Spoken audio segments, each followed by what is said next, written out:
Hay una frase que me repito todas las noches, sobre todo cuando he tenido un día de esos pesados, porque algunos creen que los pastores no tenemos problemas, estrés, angustias. Las tenemos, somos humanos.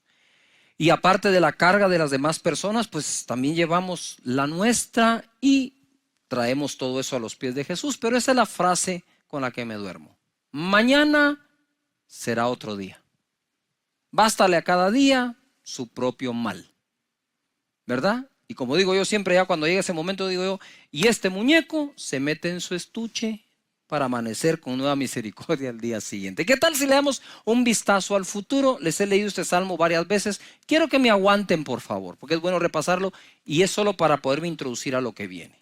El Salmo 23 es un salmo progresivo. Si cumples con la primera línea, se cumplirá la segunda, se cumplirá la tercera y así sucesivamente hasta terminarlo. Dice la escritura, Jehová es mi pastor, a ver todos, eso es, nada me faltará. El que cree que Dios es su pastor, cree que no le falta nada. Entonces sigue el siguiente verso, en lugares de delicados pastos me hará descansar. No descansa el que no confía que Dios provee. Descansa el que sabe que Dios provee. Eso se aplica al día domingo cuando descansamos y buscamos al Señor. Eso se aplica en la tarde cuando termina la faena del día y podemos descansar. Eso se aplica en tiempos de angustia, persecución y estrechez. Descansar en el Señor, que nada nos faltará. Y entonces descansamos. Luego, junto a aguas de reposo me pastoreará. Él pastorea al que descansa porque confía que no le falta nada. Confortará mi alma, Él conforta el alma de aquel a quien puede pastorear porque toma tiempo de descansar debido a que cree que nada le faltará. Después dice, me guiará por sendas de justicia por amor de su nombre. Es mucho más fácil oír las instrucciones de cómo ser guiado por Dios cuando estamos siendo confortados, porque somos pastoreados, porque estamos descansando, porque confiamos que no nos falta nada.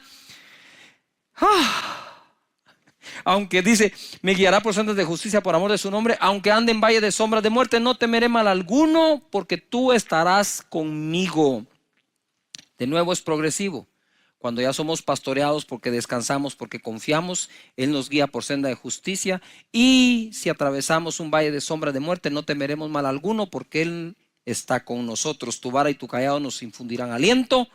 Aderezas mesa delante de mí en presencia de mis angustiadores. Unges mi cabeza con aceite, mi copa está rebosando. Ciertamente el bien y la misericordia me seguirán todos los días de mi vida, y en la casa de Jehová moraré por largos días. Progresivo, todo en futuro. Lo que David hacía era echarle un vistazo al futuro, ojo, basado en la fe y confianza que le tenía a Dios. Tú puedes imaginar un futuro de acuerdo a la confianza que en Dios tienes. No me va a faltar. La escritura no dice, Jehová es mi pastor, nada me faltará mientras tenga trabajo, me den aumento, el salario alcance. Entonces, ¿en qué quedamos? Nada nos faltará porque Él es nuestro pastor. Punto. Y luego va progresando el salmo y le echa un vistazo. Dice, e incluso considera, mira, David era un hombre de tanta fe, está dentro de los héroes de la fe en Hebreos 11. Sin embargo, él está considerando un futuro aún peligroso. Y se está anticipando a ese futuro con un buen vistazo diciendo, aún si yo ando, pueda caminar en un valle de muerte, no temeré mal alguno, porque tu vara y tu cayado me infundirán, ¿qué? Aliento. Aún si yo camino ahí, Dios estará con nosotros. La fe, dice la escritura, es por el oír, y el oír por la palabra de Dios. Nosotros decidimos enfrentar lo que estamos viviendo con fe, decidimos enfrentarlo con pesimismo, optimismo, con buen ánimo, con unidad familiar, solos. Esas son decisiones que nosotros vamos tomando. Pero definitivamente el oído es vital. El oído es vital. Por aquí se contagia uno de miedo, temor, duda, angustia, ansiedad. Por aquí. Por eso dice la escritura, las malas conversaciones corrompen buenas costumbres. En Mateo capítulo 13, verso 18, hoy me voy a ir a lo básico. Ya saben que Eso es lo que me agrada y creo que es fruto de la oración de pedirle a Dios, Señor, dame una palabra para la vida de cada persona, para que cuando salgan de su casa o regresen tengan algo que practicar de tu palabra. Y la parábola del sembrador fue la primera que Jesús habló y dijo, si no entienden esta parábola, ¿cómo van a poder entender el resto? Y es muy sencilla, pero a la vez profunda. En el verso 18, Mateo 13 dice, oíd pues vosotros la parábola del sembrador. Cuando alguno oye la palabra del reino y no la entiende, viene el malo y arrebata lo que fue sembrado en su corazón. Este es el que fue sembrado junto al camino. Cuando hablamos de que la palabra fue sembrada junto al camino, dice la parábola, que vienen las aves del cielo y roban la semilla o la palabra. Y entonces él explica acá. Lo que ocurre, la interpretación de esto es que cuando alguien no le entiende, entonces viene el malo y la arrebata. Orando por todos ustedes y por su servidor, obviamente, aquí en esta escritura me encuentro que la palabra de no entender la escritura, ahí hay un truco escondido que el enemigo puede aprovechar. Tener la esencia de lo que se nos enseña es tener entendimiento de lo que estamos aprendiendo. Y el original dice, es poner dos combatientes hostiles juntos. ¿Alguien va a ganar? Entonces está la capacidad de entender de acuerdo a lo que Dios quiere decir. Y cuando dice no entender o no la entendemos, no se refiere que no entendiste nada, sino que entendiste mal. Quiero de nuevo, entendiste mal. Mal, el maligno. Él sembró otro entendimiento.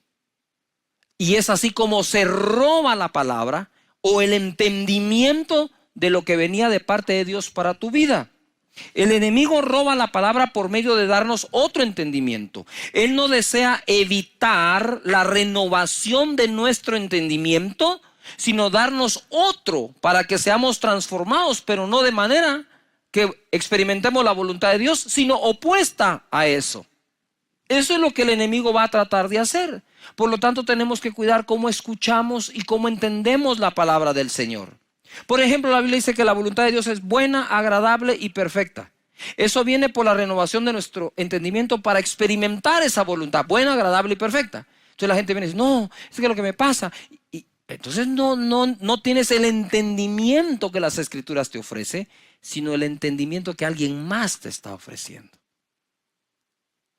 Dios es bueno, Dios tiene misericordia todos los días de nuestra vida. Entonces en la parábola, lo que tenemos que evitar primero es que entendamos de una forma equivocada lo que el Señor nos quiere decir y bendecir. Persecución por lo que crees. 20, verso 20. Y el que fue sembrado en pedregales, este es el que oye la palabra y al momento la recibe con gozo. Tiene un pico de emoción, de gozo impresionante, pero no tiene raíz en sí, sino que es de corta duración, pues al venir la aflicción o la persecución por causa de la palabra, luego tropieza. Ojo, cuando la Escritura dice que es de corta duración, aquí lo voy a ampliar un poco más a la vida. Existen personas que son de corta duración en todo lo que hacen. Siempre están cambiando lo que hacen. Todo les dura muy poco tiempo. Como decía mi mamá, mira, Cash, me decía él, no seas arranque de macho y parada de mula, me decía. Es decir, arranca como caballo de carrera y cuando para se siembra, que no hay quien lo mueva. Y entonces ella también me decía, ay, mira, Cash, tenés que aprender a no ser 14 oficios o 7 oficios, 14 necesidades. Esos proverbios me fueron penetrando poco a poco a mi mente y dándome a mi entendimiento cosas que me sirven para vivir el día de hoy. Entonces las personas que suelen sobreemocionarse positivamente, también suelen afligirse y entrar en temor con la misma intensidad que se gozaron, perdiendo así algo que habían ganado. ¿Y por qué estoy enseñando esto?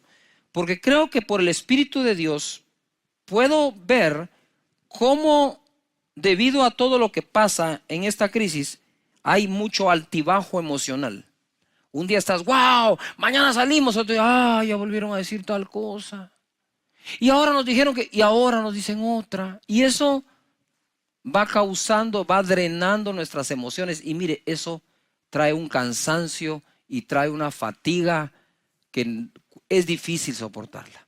A mí me pasa, por eso te estoy predicando esto, porque a mí me pasa también, y esta es la palabra que me ha dado para que me pase menos o pueda yo sobreponerme a esto. Estas son aquellas personas que cuando todo va bien, ellos están bien. Te repito de otra forma, son aquellos que están bien cuando todo va bien. Están mal cuando las cosas van mal. Todo estará bien mientras les vaya bien. Estos tropiezan, dice la Escritura, es decir, cambian su caminar y aún su destino por miedo. Corta duración. Has leído 3 capítulos de 15 libros, pero ni uno entero. Yuhu, corta duración. Los proyectos nos van a gustar si son en corto, no en largo. Entonces, cuando soy una persona dada a la corta duración, y luego entonces me emociono cuando recibo la palabra de Dios, pero le aplico la misma conducta de mi carácter. Le aplico a la Escritura la misma conducta diciendo, wow, sí, gloria a Dios, aleluya. Y para abajo otra vez. Entonces hay que componer el oído para entender, hay que componer el carácter también en nuestra vida para tener una mejor tierra para la palabra que Dios nos está dando. Esta palabra de Dios, según Hebreos 4:12, dice que es así. Porque la palabra de Dios es viva y eficaz y más penetrante o cortante que toda espada de 2 filos, ojo, y penetra hasta partir el alma, donde están todas las emociones, y el espíritu, que es el que se conecta con Dios, las coyunturas y los tuétanos, y discierne los pensamientos y las intenciones del corazón. La palabra que Dios te quiere dar constantemente está viva, tiene vida, está viva y es eficaz, es eficiente, es algo que me va a hacer lograr algo bien hecho. Esta palabra, según Mateo 13:22, dice, el que fue sembrado, esta es la tercera tipo de tierra, entre espinos, este es el que oye la palabra, todo la oye, pero el afán de este siglo, el afán de este siglo y el engaño de las riquezas ahogan la palabra y se hace infructuosa. Mas el que fue sembrado en buena tierra, ese es el que oye y entiende la palabra y da fruto. Ojo, la oye, la entiende y da fruto y produce al 100, 60 o 30 por uno. Es un error creer que la buena tierra es únicamente aquella que da 100% del fruto. ¿Qué estamos diciendo en la parábola del sembrador? Es cuando Dios te da una palabra, cuando oyes una prédica, si dieras el fruto de esa palabra, dieras solo el 30%, ya eres buena tierra, así que no hay ninguna condenación. Pero si nosotros vamos limpiándonos de espinos y de abrojos, del afán de la vida, sí, del engaño de la riqueza, de las emociones mal manejadas y de no entenderla, entonces podemos crecer del 30 al 60 al 100%. Hay gente que da más fruto, gente que da menos fruto, pero si ya estás en el 30, eres buena tierra y te declaro buena tierra para la palabra de Dios. Ojo, la palabra de Dios es una buena semilla todo el tiempo y está viva y es eficaz. Sin embargo, se puede ahogar y volverla no fructífera por miedo del afán de este siglo. ¿Qué es el afán de este siglo? Familia que estás allí. El afán de este siglo es básico, elemental. ¿Cuál es? ¿Qué comer, qué vestir, trabajo, paga, salario, empresa, ventas? ¿No es eso el afán de todos los días? ¿No es eso a lo que salís todos los días cuando vas a trabajar? Y luego a veces se nos acusan a las personas que queremos enseñarles cómo a través de la palabra de Dios les va bien ahí. Cuando, si no puedo llevar la palabra de Dios a mi trabajo y a la familia, ¿a dónde la puedo llevar? Entonces, lo que quiero decirte en esta oportunidad es que si tengo resuelto el problema del afán por la vida, no el ingreso mensual para la vida, sino el afán de la vida. Porque la palabra no dice que la palabra sembrada en ti se ahoga por un bajo salario, o por mucho salario, o por mucho ingreso, poco ingreso. Dice aquí, se ahoga, la palabra que está viva se ahoga, es decir, se hunde hasta que queda sin respiración y muere. Eso se ahoga si yo tengo afán por la vida. Entonces, de lo primero que tengo que aprender en las Escrituras para poder dar fruto de toda palabra que me siembran es que no me debo afanar por la vida. Eso no quiere decir que eres un irresponsable, sino que en donde trabajas confiando que si eso no alcanza, de eso no depende Dios para que Él te bendiga, sino de tu fe, de cómo le crees al Señor. Me mandó un chat un amigo que normalmente me está dando palabras de ánimo, me envía palabras de ánimo, pero esta vez me dice: pastor, gracias por su palabra cuando empezó y cuando enseñó que nada me faltará.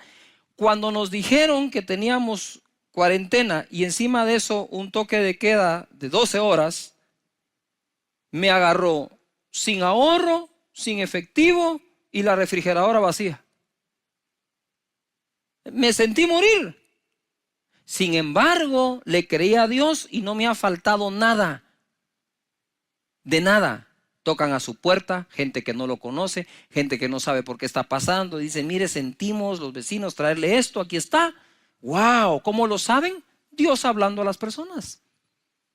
Entonces, si nosotros logramos quitar el afán de la vida, quitamos lo que ahoga la buena semilla de Dios, y aquellos que en Él confían siempre son las personas que más crecen en el Señor, porque no hay nada que ahogue la palabra.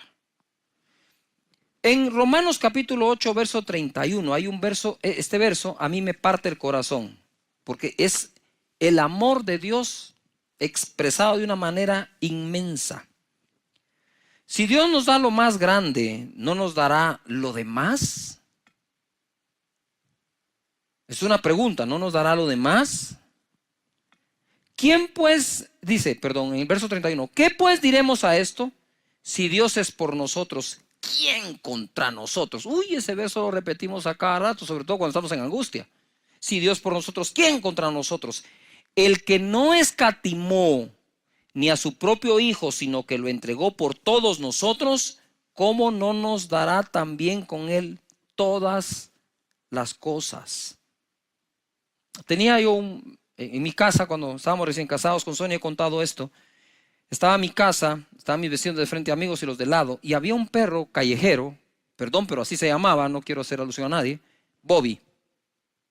Y Bobby era un perro de fe, digo yo, porque cuando hacía frío, el perro escogía bajo qué motor de carro dormir, y siempre escogía el que recién acababa de llegar porque está calientito.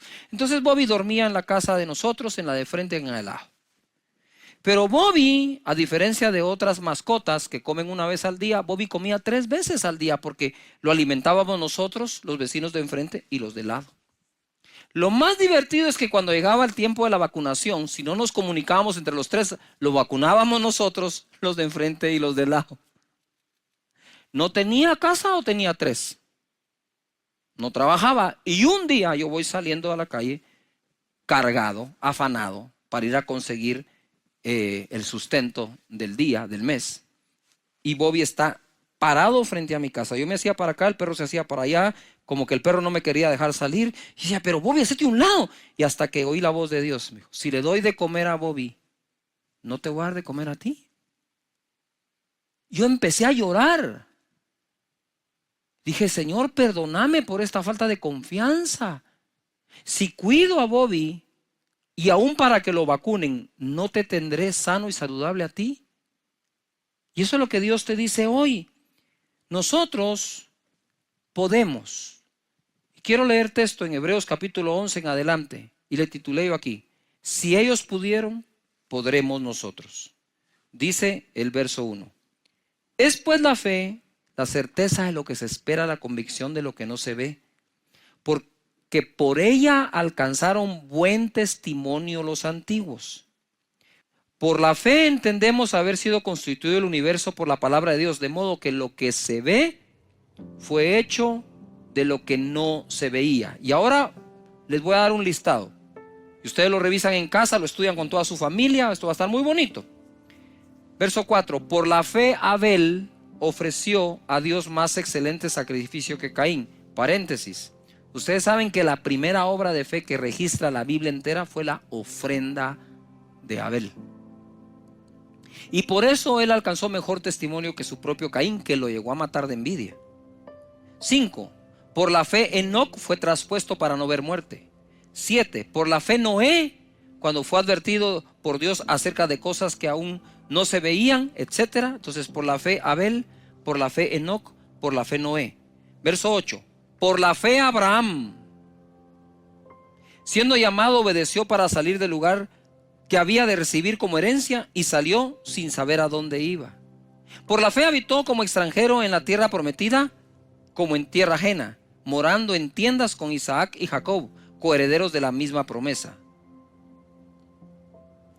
Por la fe, verso 11, Sara concibió siendo estéril. Verso 20, por la fe bendijo Isaac a Jacob y a Esaú respecto a cosas venideras. Verso 21, por la fe Jacob. Verso 22, por la fe José. Verso 23, por la fe Moisés. Verso 30, por la fe cayeron los muros de Jericó después de rodearlos 7 días. Por la fe Rahab. Verso 32, ¿y qué más digo? Porque el tiempo me faltaría contando de, por la fe Gedeón, por la fe Barak, por la fe Sansón, por la fe Jefté, por la fe David, así por la fe Samuel y por la fe todos los profetas. ¿Quiere que le presente otra fórmula? No funciona otra fórmula. La fórmula que funciona es por la fe. Y por la fe Esteban, y por la fe Raúl, y por la fe Andrea, y por la fe María, y por la fe tú. Por la fe tú. Dice la escritura en el verso 33, mire lo que lograron por la fe. Todos. O sea, más, como dicen en mi tierra, más claro no canta un gallo, pues. Ya está claro cómo es. Verso 33. Que por fe, ¿por qué? Por fe, así es, por fe.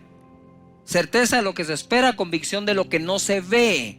Y estamos en medio de una situación mundial en donde tenemos que caminar por fe, no haciendo caso a lo que vemos, sino a aquello que Dios ha prometido. Por la fe conquistaron reinos, hicieron justicia, alcanzaron promesas, taparon boca de leones, apagaron fuegos impetuosos, evitaron filo de espada, sacaron fuerza de debilidad, se hicieron fuertes en batallas, pusieron en fuga a ejércitos extranjeros. Las mujeres recibieron sus muertos mediante resurrección, mas otros fueron atormentados, no aceptando el rescate, a fin de obtener mejor resurrección. 36. Otros experimentaron vituperios y azotes, y a más de esto, prisiones y cárceles. Fueron apedreados, aserrados, puestos a prueba, muertos a filo de espada. Anduvieron de acá para allá, cubiertos de pieles de ovejas y de cabras, pobres, angustiados, maltratados. 38. De los cuales el mundo no era digno. Y cuando tú ves la cantidad de personas que están acá, ninguno de ellos fue perfecto. No fue precisamente, como decimos, el santo de nuestra devoción, pero fueron agradables delante de Dios y alcanzaron buen testimonio porque a Dios le creyeron. Verso 39.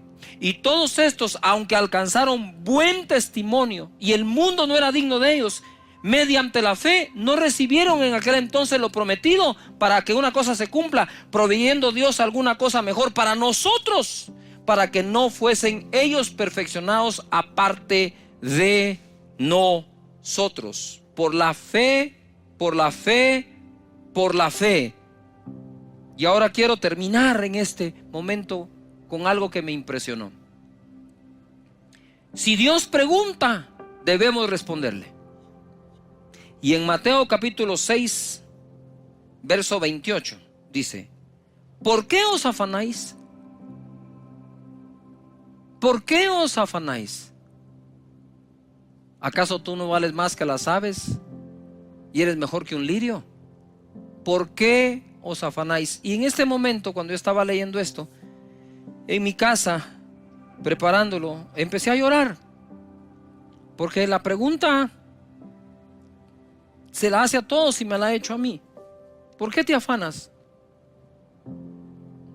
Porque me hace falta, porque hay un terror afuera, porque hay una peste, porque hay una pandemia, porque hay una enfermedad, porque hay un virus. Y cuando yo leo esto, la primera sensación que tuve fue no contestarle a Dios, o no tengo respuesta. Y el Espíritu Santo me dijo: quiero oír sus respuestas. Cuando te digo ¿por qué te afanas?, te lo estoy preguntando. Quiero saber qué es lo que te provoca. Yo pienso que es un buen momento para decirle a Dios: Señor, soy sincero contigo, estoy afanado, tengo miedo, tengo temor, tengo incertidumbre, estoy lleno de ansiedad. Dios no quiere esas personas que presumen no tenerlo. Él quiere gente sincera que le diga: sí, estoy muy afectado, Señor, por lo que está pasando. Estoy hasta confundido. Está bien, háblalo, decilo. Es tu Padre. Él no regaña, Él enseña. Él no te va a regañar: ah, no deberías de estar afanado, no miras que cómo soy de bueno. No, pero lo puse así en letra grande. ¿Por qué os afanáis? Más adelante dice: no se afanen diciendo. No se afanen por el día de mañana. Bástale a cada día su propio mal. Y por eso empecé diciendo en esta predicación: mañana será otro día. Mañana será otro día. Padre, gracias te doy por cada hogar conectado, por cada casa, por cada conexión, por cada persona. Estamos cargados, Señor. Te lo reconocemos, lo aceptamos. Pero también tú dijiste que le esté cargado y trabajado, que venga a ti, que tú lo harás descansar. Señor, la unción que estoy sintiendo aquí, fuertísima sobre mis hombros y espalda, que pudra todo yugo en este momento. Si tú estás en casa, extiende tu mano al dispositivo, a la televisión, donde quiera que estés, extiende tu mano. Hay una unción fluyendo en este momento hacia ti que va a podrir todo yugo, toda preocupación, todo afán, toda angustia, toda incertidumbre. En el nombre poderoso de Jesús ordeno que todo eso se largue ahora mismo de la vida de las personas que están conectadas acá. En el nombre de Jesús. Y que cada uno lleve este mensaje a otra persona que lo nota preocupado. En Cristo Jesús sean libres de esto. Y tú que quieres recibir a Jesús en tu corazón, repite conmigo en voz alta en tu casa, ahí con todos: Señor Jesús, yo te doy gracias por haber muerto por mí, por perdonar mis pecados, por lavarme con tu sangre. Te entrego mi vida, te abro mi corazón. Perdona mis pecados, dame la vida eterna. Yo creo que desde hoy soy una nueva persona y mi nombre fue escrito.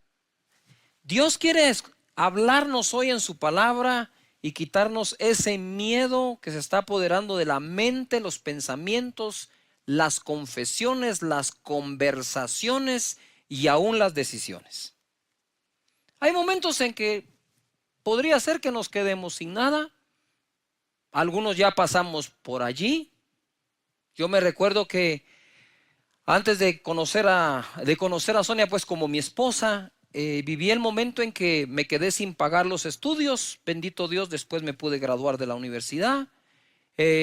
Una semana en que no sabía dónde vivir, qué comer. Y me recuerdo muy bien que ese domingo en que salí de casa de una de mis tías donde yo vivía, salí con una maleta, era lo único que tenía. Tuve que incluso anteriormente a eso regalar el perro que tenía. Y me fui a la iglesia. Entré y le dije: Señor, yo voy a adorar tu nombre y voy a buscarte a ti y que tú te encargas de mí. No dije nada, me senté y a la par de un amigo, y ese amigo curiosamente me dice: mira, Cash, me dijo, no sé por qué te estoy diciendo esto, pero donde yo vivo hay un espacio como para que tú puedas vivir también. Yo le dije: ¿y este cómo sabe? Pues no sabían, pero me lo dijo. Y me dijo: es la casa de mi tía. No tenemos una cama, pero podrías dormir en el sofá o en la sala. Le dije, donde sea, le dije. Ah, bueno, me dijo, entonces te invito a almorzar a la casa de mi abuelita.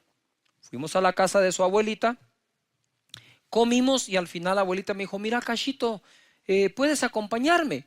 Me sacó al patio de atrás donde algunas de las casas en Guatemala tienen un cuarto extra para la servidumbre o el que trabaja allí o simplemente lo usan de bodega. Pero en esa casa precisamente era una bodega.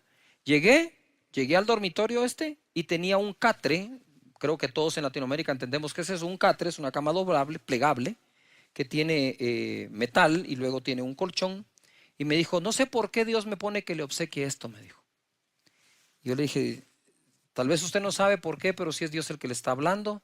Obviamente me puse a llorar, agarré el catre, estaba lleno de moho, lo limpié y dije, bueno, ya tengo techo, ya tengo catre. Y ahí, en ese pequeño catre, yo agarraba una guitarra que me habían regalado. Quiero que sepan que no sé cantar, no sé tocar. Y tenía 5 cuerdas, ni siquiera tenía 6. Y yo me ponía a rascar la guitarra. No puedo decir que la estaba tocando como tal. Y empezaba a cantar un canto que en ese entonces usábamos mucho, que es Torre fuerte es el nombre del Señor, a Él correrá el justo. Yo le decía, Señor, mientras tu presencia esté conmigo, pues aquí estoy bien. De hecho, cuando llegó el día de casarnos con Sonia, le dije, Señor, 2 cosas te pido. Una de ellas, hazla. O me das un lugar más amplio donde vivir y dormir, o que quepa Sonia aquí. Pero fue un tiempo en el que prácticamente me quedé en la nada. De hecho, invité a un amigo mío a tomar un café en un restaurante de McDonald's y ahí había refill, por eso me gustaba mucho, porque con el precio de uno me tomaba 2. Y yo me recuerdo que le dije, mira, tengo para darte un café a vos, un café a mí y brindemos por la fe. ¿Cómo así, Cash? Me dijo, mira, debe ser emocionante vivir por fe. No tengo nada en este momento, pero sé que Dios va a proveer todo. Y en esa otra semana gente me llamaba y me decía, mira, Cachito, ¿qué vas a hacer hoy? Pues aquí estoy trabajando un poco, haciendo esto, lo otro. Me decía, venite, te quiero platicar. ¿Y a dónde llego? Venite a tal hotel, en tal restaurante. Wow, decía yo. Miren, esa semana, cuando no tenía con qué comprar la comida, fue una de las semanas que mejor he comido. Es irónico, porque Dios es nuestro proveedor. Y si lo buscamos a Él primeramente y su reino, las demás cosas son dadas por añadidura. Y hoy quiero hablarles sin miedo a la nada. Cuando lancé el libro No es por vista y empecé la gira, escuché la voz de Dios que me habló y me dijo, dile a mi pueblo, y hoy por hoy entiendo por qué, pero me pasé diciendo esto donde quiera que iba. Dile a mi pueblo que no le tengan miedo a la nada. Yo ya estuve allí y no pasa nada. Pasará lo que tú digas.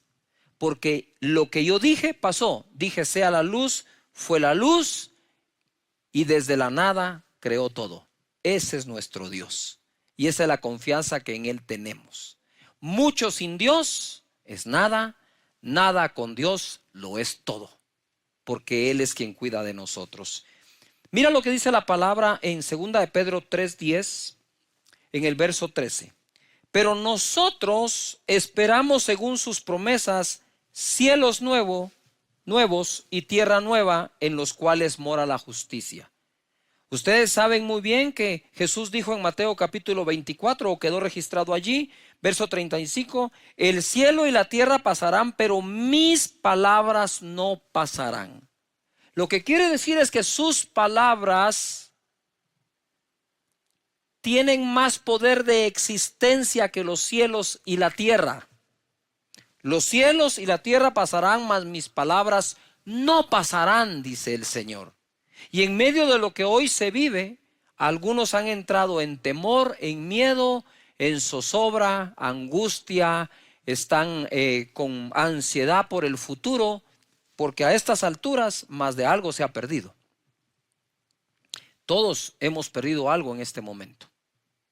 Algunos la capacidad de sostener a sus trabajadores, otros la capacidad de sostener su trabajo, otros no están facturando en sus empresas, otros, bueno, de todo puede haber ahora. Pero la palabra que Dios me inspiró a darles el día de hoy es que no le tengamos miedo a la nada. Y alguien me regaló esta chaqueta, me la mandó a hacer y era una persona que en ese momento estaba quedándose sin nada, y al oír que decía su servidor que no le tuviéramos miedo a la nada, porque desde ahí se puede tener un gran principio y crear todo de nuevo, él tomó esperanza y, según el testimonio que me da, hoy está de pie y está bien, gracias al Señor. Y te quiero dar una palabra profética: tú quedarás de pie, te pondrás de pie y todo va a ser mejor. Va a tomar tiempo en algunos casos más tiempo, pero todo será mejor. Una vez se me ocurrió decir a mí algo y me comieron, y no sé si usted me va a comer hoy también, pero bueno, dije cuando Dios pierde, y alguien me dijo: ¿cómo se le ocurre, hereje, que Dios pierda? No, Dios no pierde en el sentido que Él pierde como tal. No podemos negar que Adán y Eva se le perdieron, y por eso mandó al postrer Adán. No podemos negar que una generación entera del pueblo de Israel se perdió en el desierto, pero Él levantó una nueva generación de 20 años en adelante. Eso no lo podemos negar. Entonces es una forma metafórica de decir las cosas, es un ejemplo, es una forma de buscar palabras para abrir un poco el entendimiento, que en ocasiones cuando a Dios se le ha perdido algo o alguien, Él sale a buscarlo y a encontrarlo. Eso es todo lo que quería decir, y no le veo nada de malo en eso. La generación de Noé se perdió, vino el diluvio y la humanidad resurgió de nuevo. Así que yo quiero hoy enfocarme en qué pasa cuando perdemos. ¿Qué pasa cuando tenemos la probabilidad de quedarnos sin nada o habitar en la nada? En Lucas capítulo 15, versículo 4, dice así: ¿qué hombre de vosotros, teniendo 100 ovejas, si pierde una de ellas? ¿Ya te diste cuenta? Si pierde una de ellas, ¿no deja las 99 en el desierto y va tras la que se perdió hasta encontrarla? Y al llegar a casa, reúne a sus amigos y vecinos diciéndoles: gozaos conmigo, porque he encontrado mi oveja que se había perdido. Aquí vemos a este pastor de ovejas recuperando una oveja que se le perdió. Luego de eso, en Lucas capítulo 5, verso 8 dice: ¿o qué mujer que tiene 10 dracmas, si pierde una dracma, no enciende la lámpara y barre la casa y busca con diligencia hasta encontrarla? Y cuando la encuentra, reúne a sus amigos y vecinas, diciendo: gozaos conmigo, porque he encontrado la dracma que había perdido. En este caso, la oveja, aquí estoy hablando de los pastores, literalmente pastores de ovejas, el ganado ovino se dice, sí. Se le pierde la oveja, que para esta persona representa una unidad, el 1% de su ganado, el 1% de su probabilidad de venta, el 1% de su probabilidad de utilidades, el 1%, y esta persona se pone a cuidar el 1% de su trabajo. Si nosotros pudiéramos aprender que no hay un 1% menospreciable, sino que debemos cuidar todo, iríamos en pos de eso. Entonces, aunque se le perdió, lo encontró. Y yo quiero declararte que en tu empresa, en tu trabajo, ese 1% que se pudo haber perdido será recuperado si confiamos en Dios, si tenemos paciencia. Por algo la palabra dice que con fe y paciencia se obtienen las promesas. Es tiempo de tener paciencia, mucha paciencia, y no perder la fe en el proceso hasta que nosotros podamos ver su mano. La palabra de Dios dice: pacientemente esperé a Jehová y Él me sacó del pozo de la desesperación. Esto es irónico. ¿Cómo puedo yo pacientemente esperar desesperadamente? Porque dice: pacientemente esperé a Jehová y Él me sacó del pozo de la desesperación. Y esto lo ilustro yo. Todos los que hemos tenido hijos pequeños y nos toca llevarlos donde el doctor o el pediatra, en alguna ocasión fuiste y la clínica estaba llena, los niños llorando, los niños gritando, unos desesperados, y para colmo sale la enfermera y dice: disculpen, el doctor viene tarde. Uy, dices, Dios mío, estoy desesperado, que miren a...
ella te va a decir: paciencia, ya va a venir el doctor. Entonces ahí estás tú, desesperado, sentado pacientemente esperando que aparezca el doctor. Y ojo acá, cuando leo esa escritura del Salmo, pacientemente esperé a Jehová y Él me sacó del pozo de la desesperación, el Señor me muestra y me dice: a veces la gente cree que Él se tarda en sacarlos, pero realmente el problema es que afuera está peor.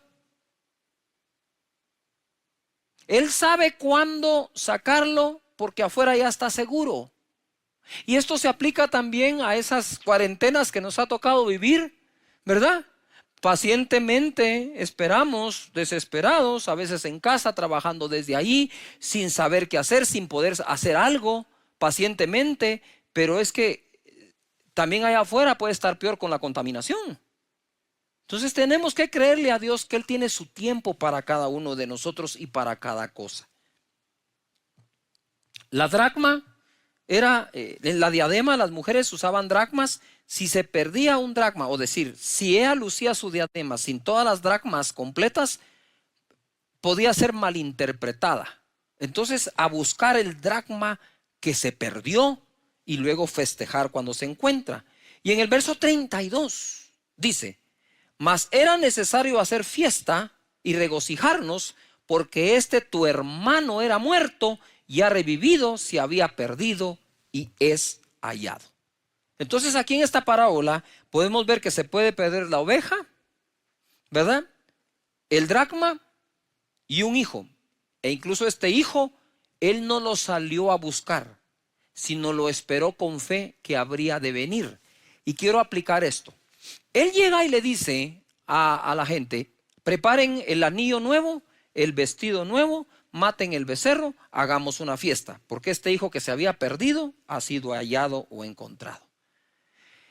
Este hombre, mientras su hijo estaba perdido, preparó todo por fe que habría de regresar. Y yo me imagino hablando él con el del vestido: quiero que me hagas un traje para mi hijo. ¿Para cuál de los dos? Para el que se fue. El que se fue. ¿Y para qué quiere un vestido para el que se fue si no vive en su casa? Porque él va a regresar. Ojo a lo que voy. Ojo a lo que voy. Un anillo. Y el joyero dice: ¿un anillo? ¿Para qué quieres un anillo para tu hijo? Si no está, no va a volver. Va a volver. Vos solo haces el anillo, que yo soy el que pago. Y hace el anillo. ¿Qué es lo que estaba haciendo él? Preparándose para lo que habría de venir bueno. Fue malo que se fuera, fue malo que se perdiera, pero es bueno que regrese. Y yo quiero decirte que hay muchas cosas que en esta época se fueron de ti, se fueron de tus manos, pero van a regresar para la honra y la gloria de Dios. Y tú por fe tenés que empezar a preparar todo. Dices: pastor, en esta época mi empresa se vino abajo, ¿qué hago? Pues empiece a diseñar un nuevo logotipo, empiece a diseñar un nuevo producto, empiece a diseñar su estrategia para ganar los clientes, empiece a hacer algo como aquel hombre hizo esperando que su hijo regrese, porque hay cosas que se fueron que habrán de regresar a tu vida abundantemente para honra y gloria de Dios, y con paciencia lo harás crecer de nuevo. Señores, todos estamos en esa situación. Pero Dios es bueno y nos saca adelante. Mira lo que dice Lucas 19:10. Esto es buenísimo. Porque el Hijo del Hombre, se refiere a Jesús, vino a buscar y a salvar lo que se había perdido. Entonces sí hay cosas y aún personas que se pierden, pero Dios es experto en la recuperación. Dios es experto en recuperar. Dios es experto en ganar. Y Dios te dice que tengas paciencia porque todo saldrá bien. Ahora bien, yo encuentro 3 maneras, pueden existir más, de llegar a la nada. La primera la miro en Jueces capítulo 6, verso 15. Dice así: entonces le respondió: Señor mío, ¿con qué salvaré yo a Israel? He aquí que mi familia es pobre en Manasés y yo el menor en la casa de mi padre. Jehová le dijo: ciertamente yo estaré contigo y derrotarás a los madianitas como a un solo hombre. Y él respondió: yo te ruego que si he hallado gracia delante de ti, me des señal de que tú has hablado. Te ruego que no te vayas de aquí hasta que vuelva a ti y saque mi ofrenda y la ponga delante de ti. Y él respondió: yo esperaré hasta que vuelvas. Este hombre, Gedeón, estaba escondiendo el trigo en el lagar porque los madianitas estaban saqueando al pueblo. Y era su familia pobre y era el menor de sus hermanos. Quiero contarles esta historia. De un pequeño pueblo hoy grande en Guatemala, una mujer sin conocimiento, sin tener estudios del colegio, mucho menos de la universidad, se quedó absolutamente sin nada. Y empezó a hacer unas tostadas, pero tenía la particularidad de tostadas, eso es extraño,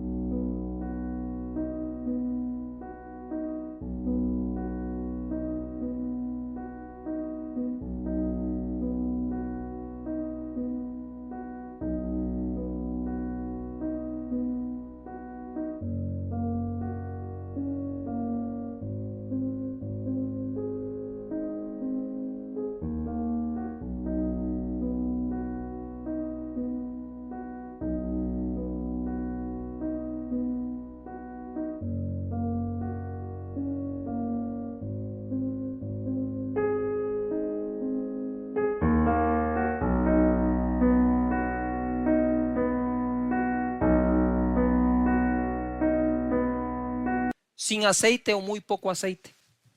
Y las ponía en un paquete, así. Y empezó a vender tostadas. Y resulta que muchos necesitaban esa tostada para hacer las enchiladas o todo lo demás que con ella se hace en cada país, ¿verdad? Desde la nada y sin miedo a la nada, pero por amor a sus hijos, esta mujer empezó a vender tostadas.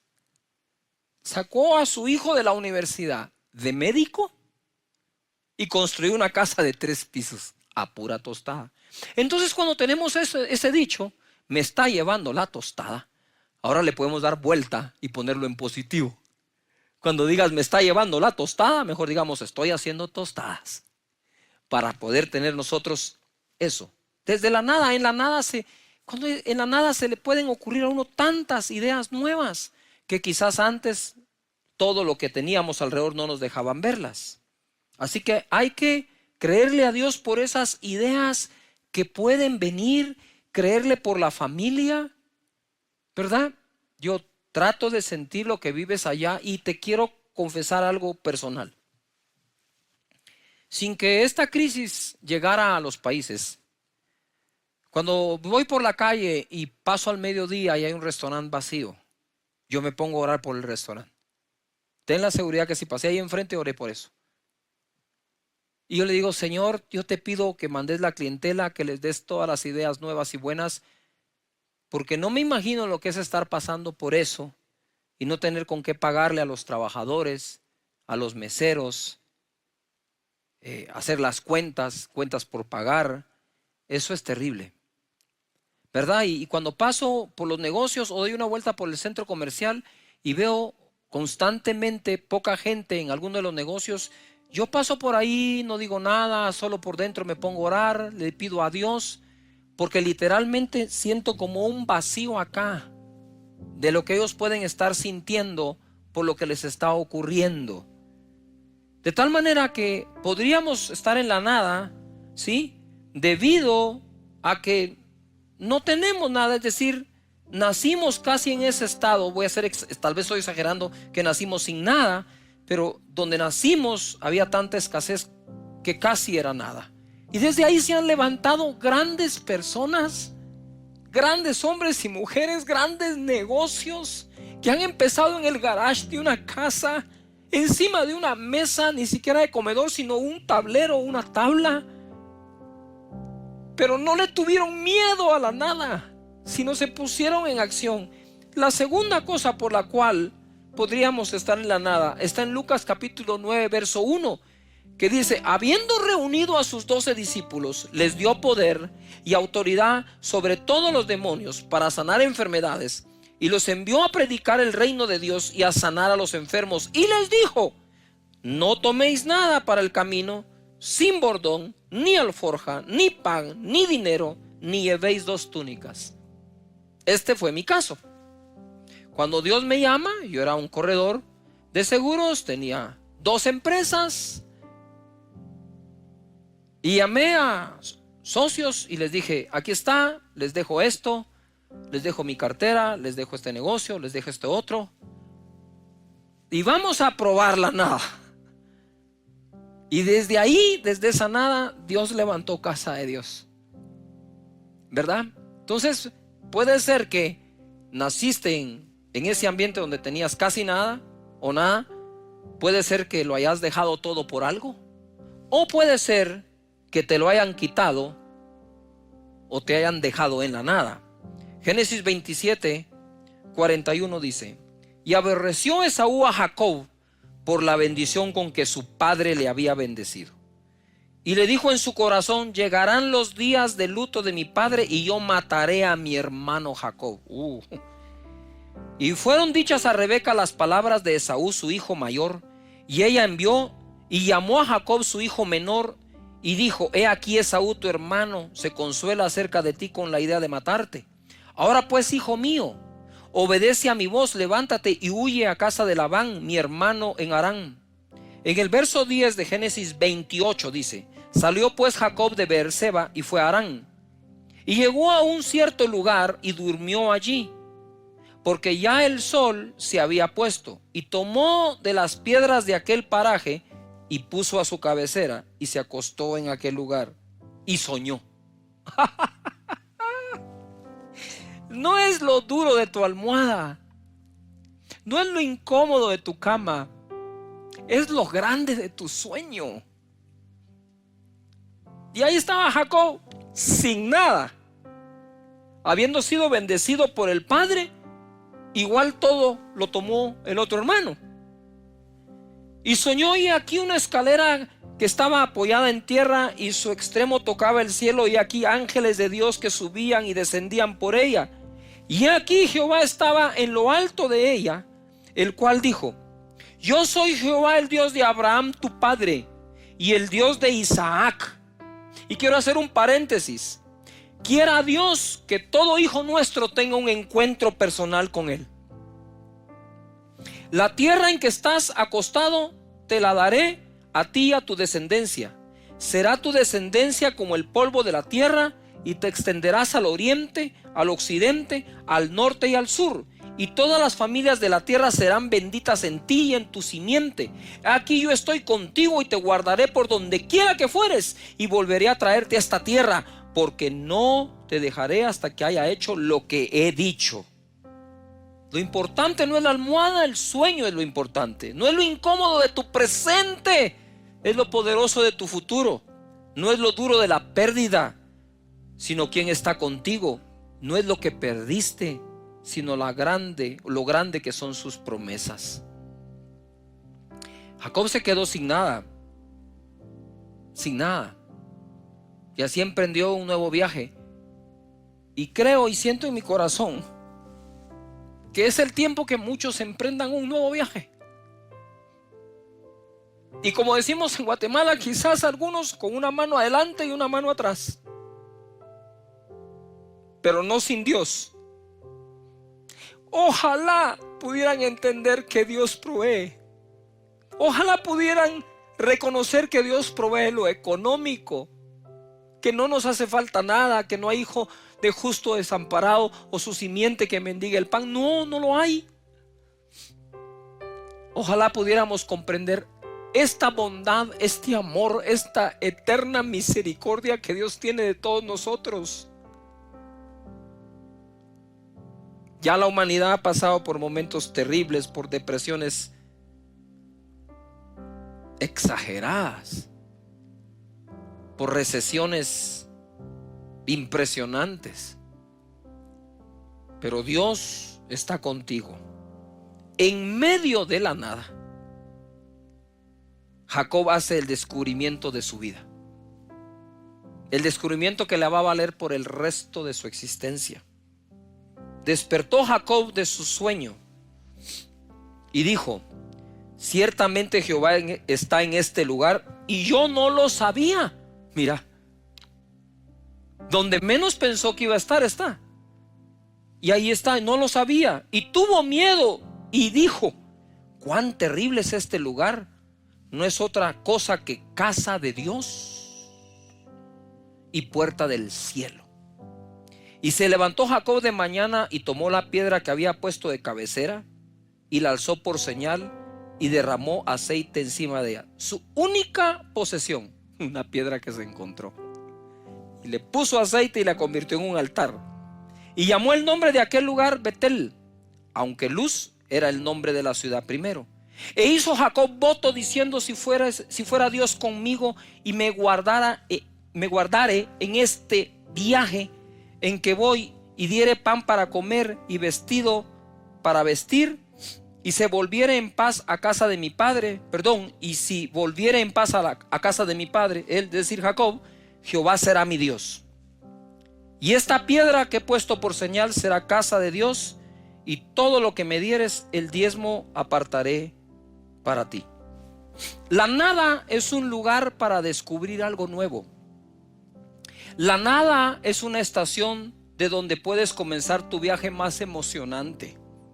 Puedes llegar a la nada porque tienes nada, porque te quedaste sin nada o porque lo dejaste todo. Y estas tres maneras de llegar ahí despiertan emociones diferentes y distintas en nosotros. Lo que quiero decirte hoy es: no le tengas miedo a la situación. Tenle confianza al Dios que no ha huido ante tu situación, porque Él no te dejará y no te desamparará. Padre, en el nombre de Jesús, bendice a cada persona que nos escucha, y que entre las palabras que hablé les hables tú a su espíritu, su mente y su corazón.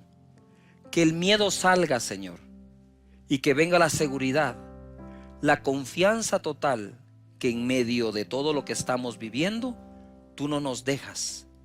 Padre, levanta de nuevo negocios, empresas, empleos, que tengan los ingresos adecuados para pagarle a los demás.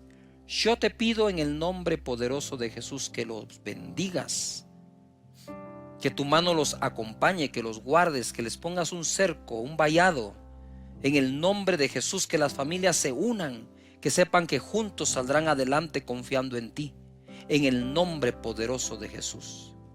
Padre, gracias, Señor. Repite conmigo donde estás en casa: Señor Jesús, en este momento te entrego mi vida. Te abro mi corazón y perdona todos mis pecados. Desde hoy soy una nueva persona. Y te digo que si debo empezar desde la nada, lo haré con